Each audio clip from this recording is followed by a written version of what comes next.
first off, I just want to acknowledge that you guys are here. You're giving up a Thursday night. I am extremely grateful and appreciative that you chose to be here tonight. And I love, love having the opportunity to share this gift with you guys. So thank you for being here and putting your trust in me. What we're going to do tonight is a Kundalini activation. If you don't know what it is, Kundalini Energy is our life force. It's what animates us. It's what makes us alive. It's just the same energy that you've heard everybody else talk about, whether you call it prana or chi or what other names there might be for it. It's just what makes us who we are. It's our spirit. It's our soul. And what we're doing in a Kundalini activation is we're waking that up. Kundalini activation comes from the Tantra philosophy, which is a spiritual practice born out of India thousands of years ago.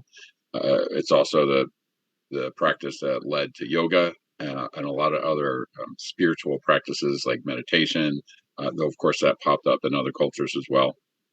The way they visualize this, I don't want to get too deep into the philosophy of it, but the way they see Kundalini energy is it's coiled like a serpent at the base of our spine, lying dormant. And it's enough to animate us, to wake us up, or to give us life. And what we're doing during the activation is we're bringing that up our channels. And there's these things called nadis, which are the channels that crisscross, and where they cross is where our chakras are. And I can get into that at some point if you guys are interested. But the main thing I want you to understand is just that what we're doing is we're bringing the energy up from the lower energy centers into the higher energy centers, from our root chakra into our heart, into our third eye, into our crown. And when we do that, we begin to experience life differently. We vibrate at a different frequency. You hear David talk all the time about raising our frequency, raising our vibration, living into a higher consciousness. And this is just one more way of doing that. What it looks like in the practice is there's different ways to raise your Kundalini energy, to wake it up or to activate it. I first heard of Kundalini yoga years ago. That is not what we're doing. That is a separate practice, and but the intent is the same: is to activate that energy. But that's an active thing that you do with a lot of breath work and focus. Is different than traditional yoga where you do asanas and what you might see at your local gym. Again, not what we're doing. This is a very passive exercise for you as a participant. There's nothing that you need to do. All you need to do is just surrender into the experience and allow yourself to feel whatever is there. In some ways, it's like the CEs, right? We don't want to try and force anything to happen. And we want to let go of our expectations of what we're going to experience, while at the same time being open to what the different experiences could be.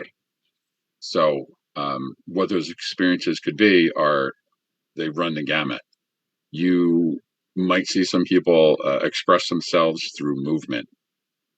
For example, I tend to be very physically expressive when I receive a transmission like this. And I'll twist and bend and turn around. I'll even get up and dance sometimes. Other people are completely still and they have a very internal experience. It may bring up all different kinds of emotions, both what we call positive and negative. Right? In our language, we would call it all 12 stages of consciousness. The best way I describe the different things that you might experience is just to share my own experiences. The first few times I received a Kundalini activation, and the first one was, I can't even describe it. It was bliss. It was ecstasy. It was oneness. It was the most beautiful thing I ever experienced.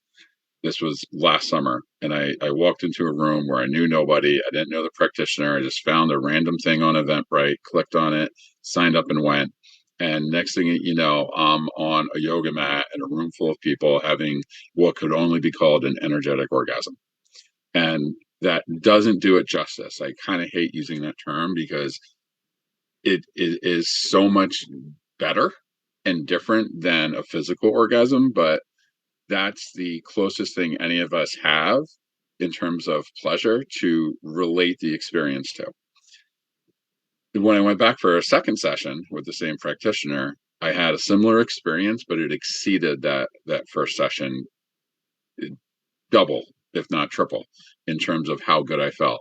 So much so that within the moments of feeling that bliss and that ecstasy, it started to bring in some of that unworthiness of, oh my God, I don't deserve to feel this good. How can this even be a thing? I literally didn't know that was possible. So talk about creating a new ceiling in your life. This was a new ceiling of pleasure for myself and of what life can be like. And that was just my first two experiences. My third experience, on the other hand, I'm thinking, oh, well, this is going to blow that one away. No, it was the opposite. I got into the shadow work. I got into my suffering. I thank God I have been practicing stage one for 3.5 years because I was able to see the beauty in it. But I wouldn't have been able to do that without what we've learned in Man on Fire. And then there's been all kinds of different experiences in between. Um, You may have some physical sensations, like you might get really warm, or you might get the chills. Your hands might get cold. You might feel some tingling on your skin or in your fingers or toes. You might not experience those things, and just know that just like when we first start doing consciousness exercises, even if you aren't feeling something in the moment, have trust that it's working on an energetic level that you may not be aware of. So you may experience stuff after the fact, whether it's later on tonight or tomorrow or over the weekend. And it's also again, just like the CEs, it's a cumulative practice where the more you do it, the more it kind of builds and the more it opens you up and the more that you will begin to feel the energy as it's working.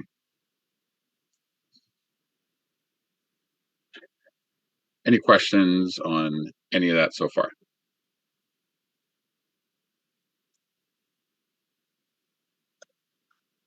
What I'm going to do during the session, I won't be talking.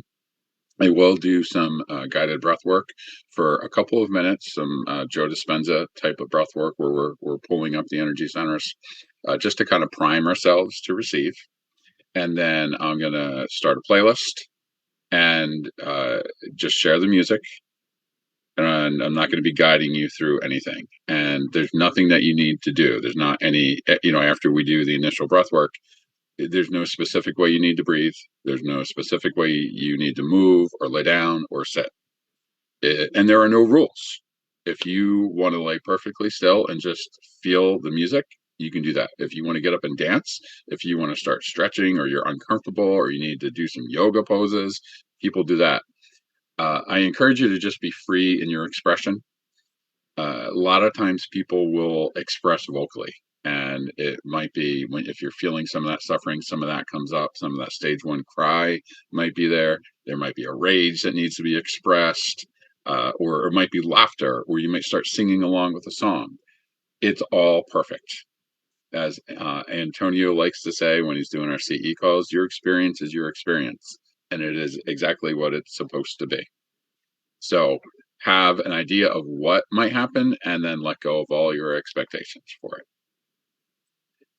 And then the last piece of it is to just bring in some intention, right? And you don't need to share this with us, but ask yourself, why are you here? Why do you want to experience this? What are you looking to gain from it? Or what do you want to shift in your life? Where can you use some energy? Just have an idea of what you're seeking in your life as we go into this session. Mhm. So their playlist is about 45 minutes, and then we'll share a little bit afterwards and kind of reintegrate back into the room, and I'll be available for any questions, any support, whatever you guys might need, whether it's tonight or tomorrow or this weekend.